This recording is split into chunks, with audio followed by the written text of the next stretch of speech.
El que volem amb aquest canvi d'infantil a primària és que comencin a treballar a l'autonomia i la responsabilitat i nous hàbits que els acompanyaran durant tota la primària i que creiem que és molt important que es comencin a treballar ara ja des d'inici de curs. Tots els continguts que treballem sempre són seguint el ritme de cada infant, de manera molt lúdica, molt a poc, perquè se sentin còmodes en el seu propi procés d'aprenentatge i puguin aprendre de manera tranquil·la, crear uns espais i un ambient on ells se sentin totalment segurs per expressar tot el que sentin en tot moment. A poc, ells van ser inconscients del seu propi procés d'aprenentatge. Crec que és un moment molt important per ells i és molt gratificant acompanyar-los tot en aquest procés d'aprenentatge i adaptació. Doncs a segon, el que s'acaba de consolidar són els hàbits que s'han començat a adquirir a primer, a nivell d'autonomia, a nivell personal, però alhora també a nivell de comprensions lectores, la lectura. A nivell matemàtic, iniciem al nivell d'abstracció també. M'agrada molt el cicle inicial perquè l'edat permet fer l'aprenentatge a través d'experiències i a través del joc, sobretot, i sobretot de situacions molt vivencials. L'Escola Betúlia aposta totalment per l'aprenentatge significatiu, per l'aprenentatge sobretot a través d'aquestes experiències i això ho demostra el treball per projectes que estem fent a Medi, tenir com una xarxa amb famílies, escola, alumnes molt viva i molt rica al final. Sempre treballem a nivell molt personalitzat amb l'alumne, sempre identificant quins són els ritmes, sobretot els ritmes d'aprenentatge, i intentant adequar una miqueta el que és el procés d'ensenyament i aprenentatge a cada alumne. Tot el que fa referència a les emocions, a nivell més introspectiu de l'alumne, el que fem és posar paraules al que moltes vegades no sabem que sentim. I a vegades amb 7 anys, 8 anys costa molt posar paraula a una emoció. Procurem que les emocions surtin, encara que ens facin vergonya, siguin bones o dolentes. La cosa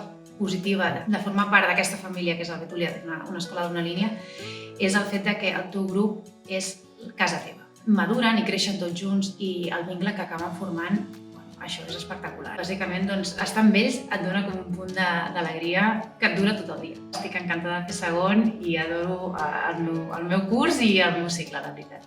L'expressió és una de les coses més importants que tenim a l'escola perquè el pensament i explicar el que un pensa ajuda a desenvolupar tot el procés cognitiu. Aleshores, a la música el que fem és procurar expressar-nos. Tot i que no és només l'únic objectiu, sinó que també hi ha el divertiment, el gust per la música, fer-la i gaudir-la tal com és. Inclús les classes, vull dir, fer música, cantar és la música. I també mirem d'anar, tant com puguem, als actes en directe, l'auditori, el Liceu. Mirem de fer molts actes, que sigui Santa Cecília al novembre, l'acte de Nadal. El Carnestoltes, evidentment, és molt musical, es canta, es balla, o sigui, es fa la música en el seu sentit més ampli. Procurem que un miri de l'altre, un vegi de l'altre, un aprengui de l'altre i a vegades fem coses, un curs per un altre curs.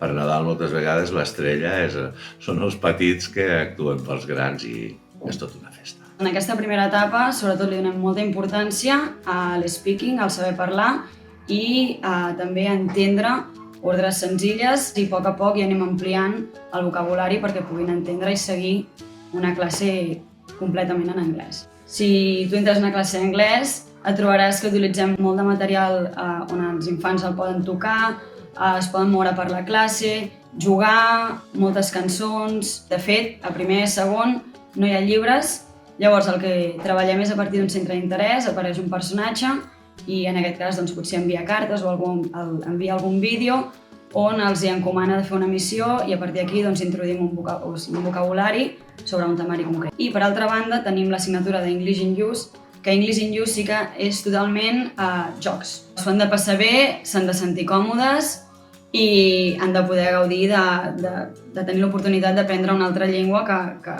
dins seu serà molt ric i en un futur els ajudarà. I see the kids enjoying English and wanting to learn more and more and more, and it's very satisfying as a teacher to see how the kids enjoy and like to learn a new language.